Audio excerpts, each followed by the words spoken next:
Bismillah, assalamualaikum. Bagian ketiga ala Sewu Lembut. Sebelumnya Danan dan Cahyo bertemu dengan sosok Karta dan Mimin di sebuah warung yang sekilas memberitahukan tentang Leweng Sarebu Lelembut. Dan ini bagian ketiga di Fakta Sejarah. Ini dia selengkapnya dari Mas Dioseta berkolaborasi dengan Quertiping. Ini dia kelanjutannya, bagian ketiga di Fakta Sejarah.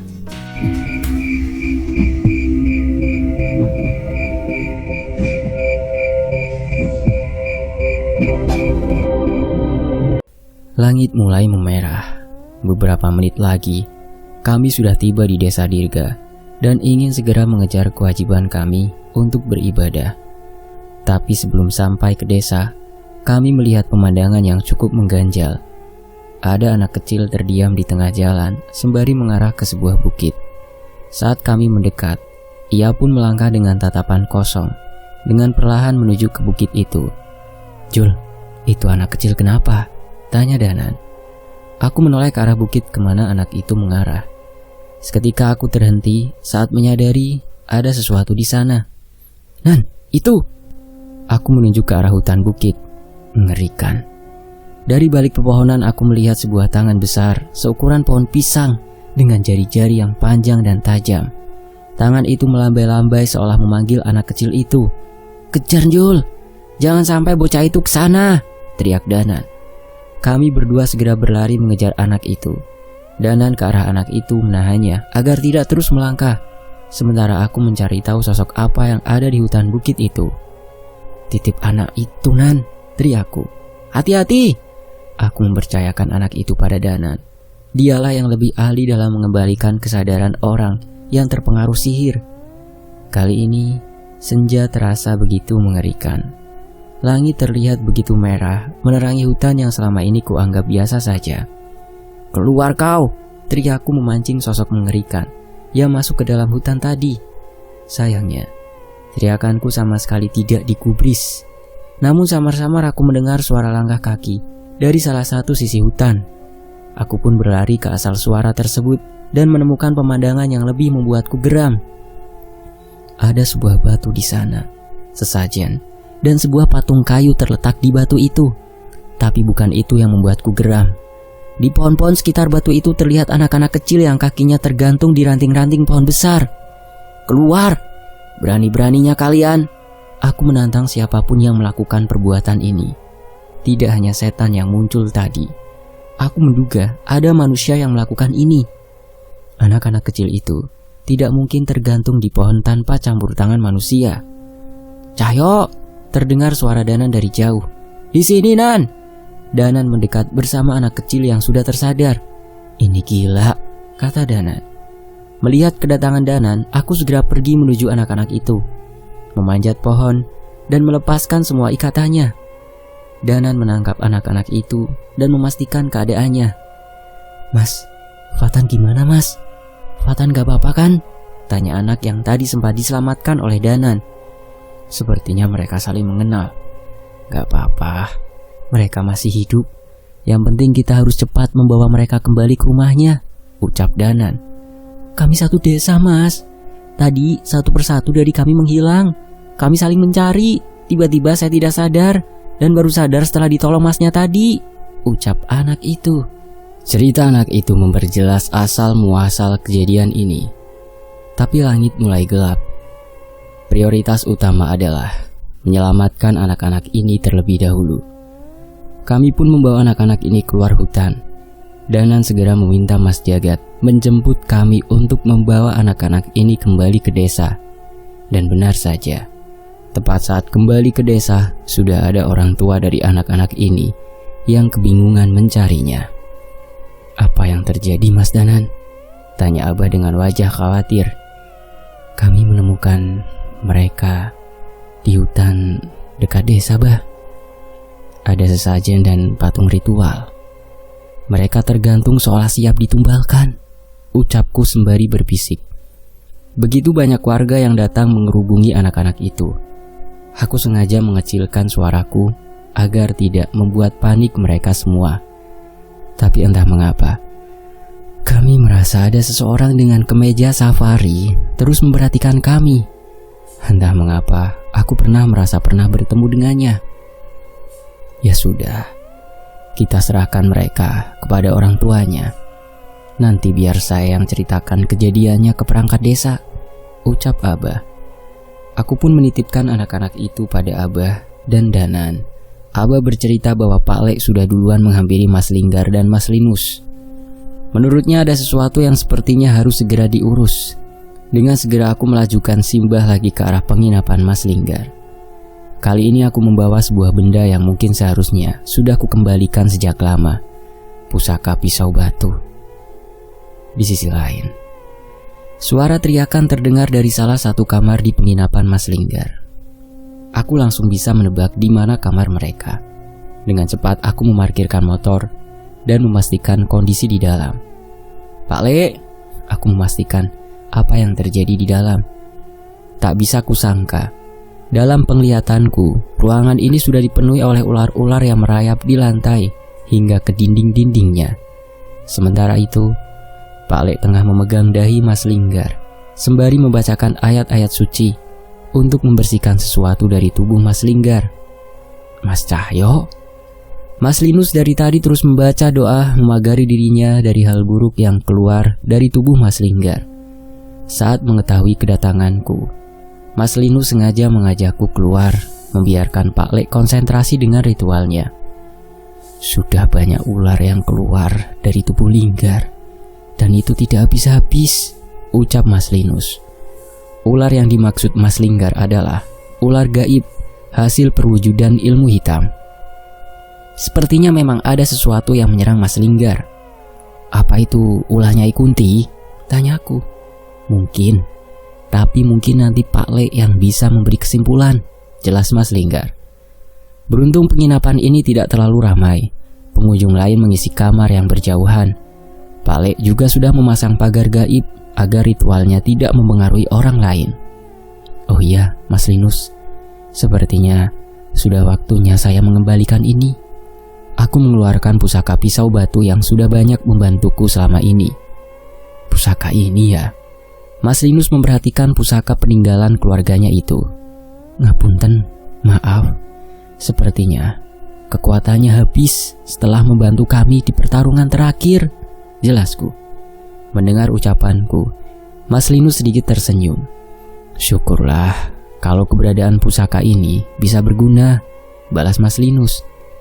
Dia sudah banyak membantu saya, bahkan menyelamatkan nyawa saya, ucapku. Aku teringat saat di hutan bersama Girindaru. Pusaka inilah yang menunjukkan jalurku untuk kembali. Bahkan saat tersesat di jagat Segoro Demit, pusaka ini ikut membantuku dan Kliwon untuk keluar dari alam itu.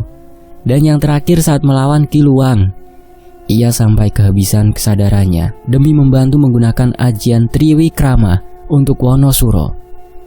Mas Cahyo, yakin sudah bisa mengembalikan ini? Bisa saja pusaka ini sudah menjadi bagian dari Mas Cahyo, tanya Mas Linggar. Aku menggeleng. Selama ini aku paling malas menyimpan benda berharga. Itu adalah amanah yang tidak bisa disepelekan.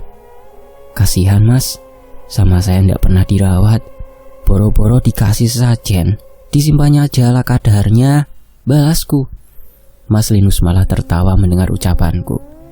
Ya sudah, kalau memang kalian masih berjodoh, pasti pusaka ini akan menemukanmu lagi dengan sendirinya, kata Mas Linus.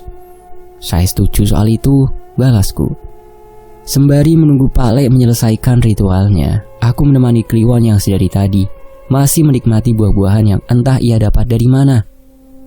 Aku tidak menyangka Kliwon sampai berkelana sejauh itu, kembali ke alas wetan, dan tahu lebih dulu mengenai masalah ini. Sepertinya selain denganku, Kliwon juga memiliki ikatan dengan Mas Linggar. Entah karena ia adalah orang pertama yang ia tolong, atau karena ia merupakan keturunan dari desa yang berdampingan dengan alas wetan. Saat sedang asik-asiknya menikmati malam, tiba-tiba raut wajah Kliwon berubah menjadi menyeramkan. Ia menatap ke arah kamar Mas Linggar.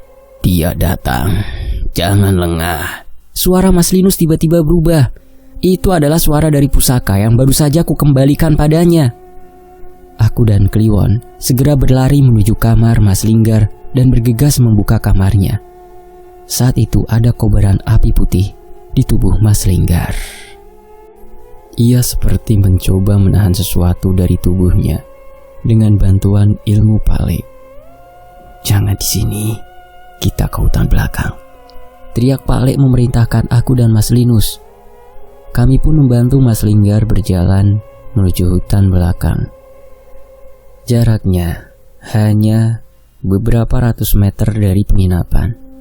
Namun sebelum cukup dalam masuk ke dalam hutan, Mas Linggar sudah tidak mampu lagi mempertahankan kesadarannya. "Sopo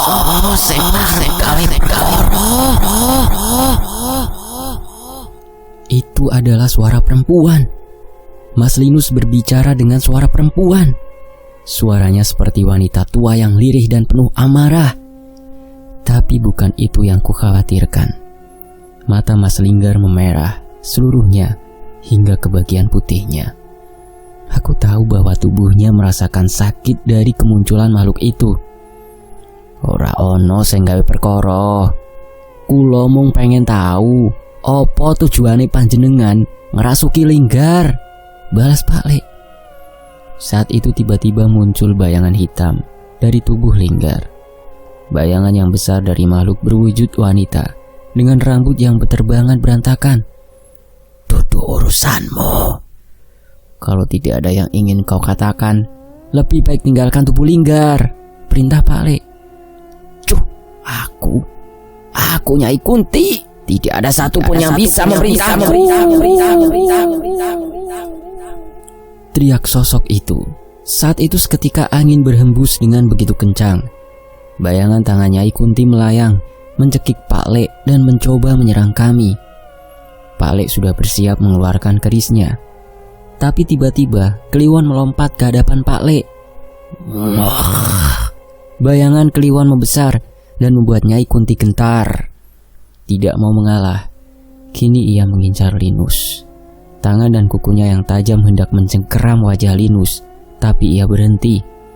Sosok itu menatap mata Linus baik-baik. "Yang ada di hadapanmu saat ini bukan manusia sembarangan." Dan itu adalah suara dari kesadaran pusaka pisau batu yang merasuki tubuh Mas Linus. Kini berganti Nyai Kunti menoleh ke arahku. Aku sudah tahu apa yang harus aku lakukan. Kukencangkan ikatan sarungku dan memanggil temanku. "Wonosuro!"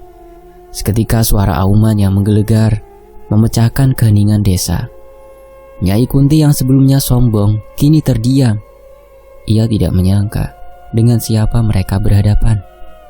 Tapi ada satu hal yang tidak bisa kusangkal. Ia tidak takut. "Rupanya kalian sudah tiba," ucap Nyai Kunti. Aku sama sekali tidak mengerti apa maksudnya. Tapi aku yakin yang ia maksud kalian adalah pusaka Mas Linus dan roh Wanasuro dan Wonosudro. "Kami tidak ingin mencari masalah. Kembalikan saja sukma keluarga Linggar dan tinggalkan tubuh Linggar," perintah Pak Le. "Kau tahu, tidak akan semudah itu aku meninggalkan tubuh ini, kan?" ledek Nyai Kunti. Ucapannya terdengar biasa, tapi entah mengapa aku merasakan tekanan yang besar saat ia mengatakan ucapan itu. "Tapi aku beritahu sesuatu. Bukan aku yang mengambil sukma keluarga Sasena," ucap Nyai Kunti. "Tapi Linggar bercerita sukma mereka terpisah saat kau merasuki dirinya," teriak Mas Linus. "Bodoh, aku hanya memilih untuk menyelamatkan tubuh anak ini. Sisanya, semua sukma keluarga Sasena sudah diminta oleh dia," ucap Nyai Kunti.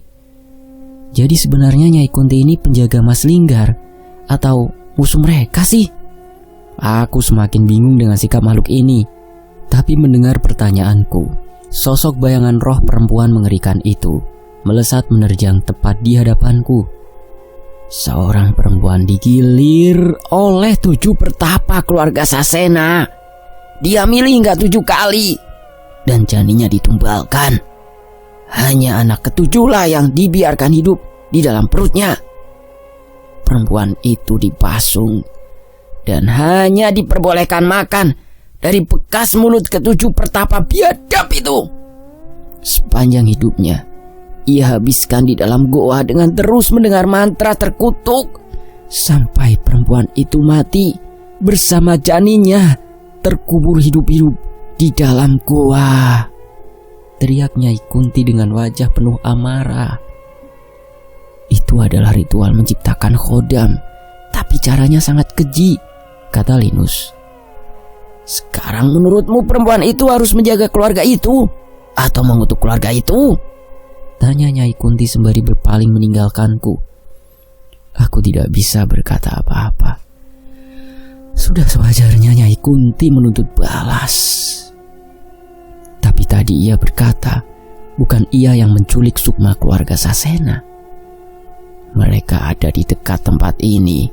Semua pencari ilmu sedang berlomba-lomba untuk memberikan pengorbanannya untuk dia. Mereka mengumpulkan tumbalnya di sebuah hutan yang seharusnya tidak boleh dimasuki lagi, ucap Nyai Kunti. Apa itu Leweng Sasar? Dan dia siapa? Gumamku. Belum sempat menjawab, tiba-tiba Mas Linggar memuntahkan darah bersama hilangnya bayangan ruh Nyai Kunti. Mata Mas Linggar melotot dan tubuhnya mulai kejang. Pak Lek tidak lengah sedikit pun. Ia menyalakan api putih dalam tangannya dan meletakkan di dada Mas Linggar hingga tubuhnya kembali tenang. Linggar kenapa Pak Lek? Tanya Mas Linus. Sudah, ia selamat. Kita tepat waktu. Sepertinya aku harus melatih jalur Sukma Linggar sebelum Nyai Kunti merebut kesadarannya lagi. Itu akan berbahaya bagi nyawanya, kata Pak Lek. Belum sempat Pak Lek menyelesaikan pengobatannya, Mas Linggar tiba-tiba berdiri memaksakan dirinya dan menghampiriku. Hutan apa yang ia maksud? Leweng Sasar? Tunjukkan di mana, ucap Mas Linggar sembari meremas bahuku. Tenang Linggar, pulihkan dulu tubuhmu, ucap Mas Linus yang terlihat khawatir. Jelas tidak mungkin aku memberitahu tempat itu dalam kondisi Mas Linggar yang belum pulih. Abah yang tahu di mana hutan itu. Kita harus bertemu beliau kalau mau ke sana, ucapku sembari memberi kode pada Pak Lek. Pak Lek mengangguk setuju dengan rencanaku. Setidaknya kami bisa mengulur waktu Mas Linggar agar tidak nekat ke hutan itu. Kalau begitu, kita ke tempat Abah sekarang, ucap Mas Linggar. Iya, balasku. Mas Linggar pun meminta kami bergegas menemui Abah. Sesuai permintaannya, kami mengajak Mas Linus dan Mas Linggar menuju kampung Abah. Dengan menggunakan satu motor tua dan kendaraan umum, cukup lama waktu yang kami butuhkan untuk sampai di desa Abah. Tapi saat sampai di desa Abah, semua tidak seperti yang kubayangkan. Seluruh desa mati listrik. Tidak ada pencahayaan selain dari senter dan lilin-lilin dari dalam rumah. Ini ada apa? Tanya Pak Lek. Gak tahu Pak Lek. Tadi pas aku tinggal gak begini, ucapku. Aku mencari keberadaan warga, namun semua berdiam di dalam rumah. Ini jelas tidak wajar. Pak Lek menatap ke salah satu sisi. Ia menatap ke sesuatu yang sama sekali tidak aku sadari. Ia menggeleng-geleng melihat ke sosok itu. Apa Pak Lek? Ada apa? Tanyaku. Perhatikan baik-baik. Makhluk itu ada di sana. Aku pun memperhatikan arah yang ditunjukkan oleh Pak Lek. Awalnya aku cukup kebingungan, namun saat tersadar, tubuhku pun bergetar. Sebesar itu? Itu setan? Tanyaku. Makhluk itu terlihat dari desa ini. Aku tidak menyadarinya karena mataku tak mampu menangkap besarnya sosok itu. Dari tempatku hanya terlihat makhluk berbulu dengan mata merah yang besarnya hampir setengah desa. Gandara Baruah, gumam Mas Linggar. Apa? Gandara? Tanya Pak Lek. Dia makhluk yang meminta banyak tumbal di penglihatanku. Dia juga yang menculik Sukma ibu dan ketiga Pak Deku, ucap Mas Linggar. Gila, makhluk apa lagi yang harus kita lawan kali ini? Besarnya saja mungkin hampir sebesar buto ireng. Siapapun yang bisa melihatnya pasti akan gentar. Berarti di sana leweng sasar? Tanya Mas Linggar. Iya Mas, balasku dengan spontan. Tapi setelah beberapa saat, penglihatan kami akan makhluk itu perlahan menghilang, seperti disembunyikan oleh sesuatu di hutan itu. Mas Linggar segera mengeratkan tasnya dan berlari ke arah makhluk itu. Tunggu Mas, jangan nekat, teriakku. Kami berteriak mengejar Mas Linggar. Tapi di perbatasan desa akhirnya kami menemui Abah, Jagat, dan Danan yang tengah berdiri dengan tatapan serius di sana. Ini apa-apaan, Nan? Tanyaku pada Danan. Danan mengetahui kedatangan kami dan menceritakan permasalahannya. Merekalah yang mau menumbalkan anak-anak yang kita tolong tadi, Jul, kata Danan. Ada seorang berpakaian hitam dengan janggut panjang. Di sekitarnya bergelimpangan tubuh anak-anak kecil yang tak dapat kulihat sukmanya. Di belakangnya sudah ada beberapa mobil dan pria berpakaian pendekar yang sudah bersiap di sepeda motornya. Rupanya mereka tidak terima saat kami menyelamatkan anak-anak itu dari hutan. Sementara itu, salah satu dari pengikut orang itu berkata, "Mbah Sugi, iya teh langsung orang mawa ke leweng sasar bae, Mbah." Kakek berpakaian hitam itu mengangguk dan anak buahnya segera meninggalkan tempat itu. Rupanya anak buahnya memanggilnya dengan nama Mbah Sugi. Brengsek. Danan yang mencoba menghadang mereka, tapi dukun tua itu segera menghadang Danan yang tiba-tiba terpental oleh sesuatu yang melindungi dukun itu. Aku pun menangkap tubuh Danan dan bersiap membantunya. Apa yang mereka bawa? Tanyaku.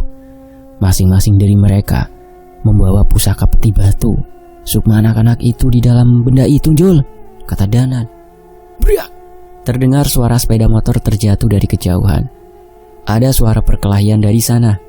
Saat melihat Mas Jagat tidak ada di sekitarku, aku menduga itu adalah ulahnya. Minggir kau kakek peot! Teriakku sembari mengibaskan sarungku untuk menyerangnya. Tapi berbeda dengan Danan. Bila Danan terpental oleh ilmu dukun itu, aku malah tak mampu menyentuhnya. Berkali-kali aku menyerangnya dan seranganku hanya menembus tubuhnya. Jangan gegabah Cahyo, teriak Pak Le. Benar saja.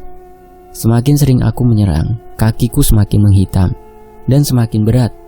Aku pun panik dan melompat mundur. Danan segera memutihkan kutukan dari kakiku dengan doa-doa yang ia bacakan. Bukan masalah besar, tapi akan menjadi besar bila kami tidak bisa mengalahkan dukun itu. 2 kotak sudah hancur. Kita hanya tinggal menarik sukma mereka kembali ke tubuhnya. Tapi masih ada 2 kotak lagi di tangan mereka, ucap Mas Jagat yang tiba-tiba muncul dari tempat yang tidak ku ketahui. Jagat, kau susul mereka bersama Cahyo. Jangan sampai mereka masuk ke hutan itu. Biar kami yang berurusan dengan dukun itu, perintah Abah. Aku dan Mas Jagat mengerti perintah Abah. Mas Jagat pun menyalakan mobil bak terbukanya dan menjemputku untuk mengejar orang-orang itu. Kami ikut. Tiba-tiba Mas Linggar dan Mas Linus sudah ada di bak belakang.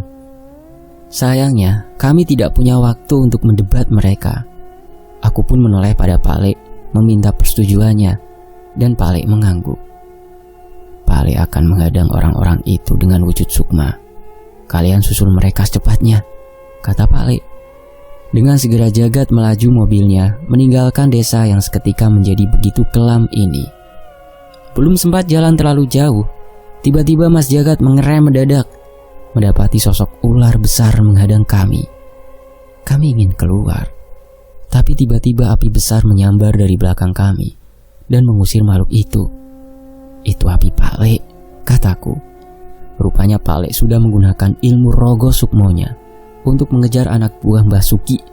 Mas Jagat pun kembali menginjak gasnya dan mengejar para pengikut dukun itu. Semoga Danan bisa menghadapi dukun itu, ucapku yang cemas dengan keadaan Danan. Tenang, ada Abah di sana. Setelah Pak Le berhasil menghadang anak buah dukun itu, ia akan segera menyusul Danan, hibur Mas Jagat. Kami melewati jembatan penghubung kampung Wetan Tilas Jajah. Sebentar lagi kami sampai ke arah hutan yang disebut dengan Leuweung Sasar itu. Briak! Terdengar suara motor yang terjatuh di sekitar hutan. Sepertinya Pak Lek berhasil menghentikan mereka. Kami pun memarkirkan mobil di pinggir jalan utama dan berlari ke arah mereka. Mas Linggar, jangan jauh-jauh dari kami, ucapku. Tenang Cahyo, aku awasi Linggar, ucap Mas Linus. Mendengar ucapan itu, aku menjadi cukup lega. Dengan segera aku meminjam kekuatan Wonosuro untuk menguatkan kakiku. Dengan beberapa kali lompatan, aku pun berhasil menyusul keempat orang yang membawa sukma anak-anak di desa Abah. Serahkan kotak batu itu, ucapku. Bukannya berhenti, mereka malah ingin berlari menuju ke dalam hutan. Beruntung Mas Jagat segera mencegahnya. Sayangnya mereka bukan orang biasa. Mereka mampu menandingi ilmu bela diri Mas Jagat. Hentikan, jangan mau jadi hamba setan, teriakku mencoba menyadarkan mereka. Hamba setan? Mereka lah yang melakukan perintah kami, memberi kami kekayaan, kekuatan, bahkan untuk mencabut nyawa kalian, teriak salah satu dari mereka. Benar saja, seketika muncul makhluk besar berbulu yang hampir sebesar pohon keluar dari balik pepohonan. Sialan, bagaimana bisa ada genderuwo sebesar itu? Teriakku. Itu anak buah Gandara. Berarti benar, disinilah tempat sukma ibu tertahan, teriak Mas Linggar. Wonosuro. Tak mau lengah sedikit pun, aku pun meminjam kekuatan Wonosuro lagi untuk memperkuat bagian tubuhku. Sebuah pukulan kuhantamkan ke tanah untuk menggoyahkan pijakan para pengikut dukun itu. Tapi belum sempat melancarkan serangan lagi, tangan besar genderuwo itu bersiap melumatku. Beruntung Mas Jagat berhasil menarik tubuhku untuk menjauh. Tidak seperti genderuwo pada umumnya yang takluk dengan beberapa bait doa. Makhluk ini benar-benar kuat. Sesekali aku menyerang bagian tubuhnya, namun semua itu hanya membuatnya mundur sesaat. Serahkan ini pada tuanmu. Anak buah dukun itu menitipkan kedua kotak batu itu pada makhluk raksasa yang melindunginya. Perlahan makhluk itu mencoba menghilang di balik gelapnya hutan. Jangan kabur! Aku melepas sarungku dan mengibaskannya sekuat tenaga. Dengan ajian penguat raga, kuhempaskan satu persatu anak buah dukun itu hingga terkapar. Dengan terpaksa, Mas Jagat melumpuhkan mereka dengan mematahkan beberapa tulang mereka. Ada salah satu di antara mereka yang berlari menjauh. Aku pun mengambil sebuah batu besar dan memasukkannya ke dalam sarungku. Dengan beberapa kali ayunan, aku melemparkan sarungku hingga batu itu mendarat di tubuh orang itu dan terkapar. Tapi, rupanya keputusanku salah. Aku terlalu berkonsentrasi pada anak buah dukun itu. Sementara Mas Linggar sudah mulai bertingkah aneh. Matanya memerah lagi dan giginya berderit. Kalau kau memang penjaga Sasena, pastikan bahwa kau memang berguna, geram Linggar. Linggar, kamu jangan gila. Tahan Mas Linus. Belum sempat aku menggapai tubuh Mas Linggar, tiba-tiba ia melesat seperti kilat menuju ke dalam hutan keramat itu. Kenapa jadi gini sih? Keluhku yang segera menyusul Mas Linggar. Cahyo, tunggu, jangan sendirian, teriak Mas Jagat. Tanpa sengaja kami semua pun masuk ke dalam hutan itu. Disegel, aku memang merasakan beberapa residu kekuatan dari pagar yang tak kasat mata. Tapi energi itu sudah lama menghilang. Pusaka batu, bisa bantu aku? Tanya Mas Linus pada pusakanya. Sayangnya pusaka itu sama sekali tidak memberi respon. Sial, kemana kau saat dibutuhkan? Keluhnya lagi. Kami pun berhasil melihat sosok genderuwo itu. Mas Linggar dengan cepat menyusulnya dan menaiki tubuhnya. Tak seperti Mas Linggar yang kukenal pendiam. Kini ia mengamuk dengan mencengkeram kepala genderuwo itu. Jangan remehkan aku, bocah tengik, teriak Nyai Kunti yang tengah merasuki Mas Linggar. Ini benar-benar pemandangan yang tak pernah kuduga. Dengan sekali gerakan, Nyai Kunti menjambak kepala genderuwo besar itu dan memisahkan kepalanya dari tubuhnya. suara dentuman terdengar dari jatuhnya suara makhluk besar tak kasat mata itu. Gila, satu lagi setan gila ada di dekat kita, ucapku. Kalau sampai jadi musuh, dia akan merepotkan, kata Mas Jagat. Tapi bukan itu saja masalahnya. Tiba-tiba Mas Linus menyusul kami dari belakang. Kami menoleh ke arahnya sembari mengawasi perilaku Mas Lingga.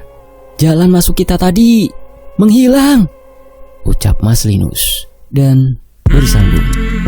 Demikianlah bagian ketiga Alas Sewu Lelembut di Fakta Sejarah dari Mas Gioseta, kolaborasi dengan Queer TV. Fakta Sejarah pamit, terima kasih semuanya ya. Wassalamualaikum warahmatullahi wabarakatuh.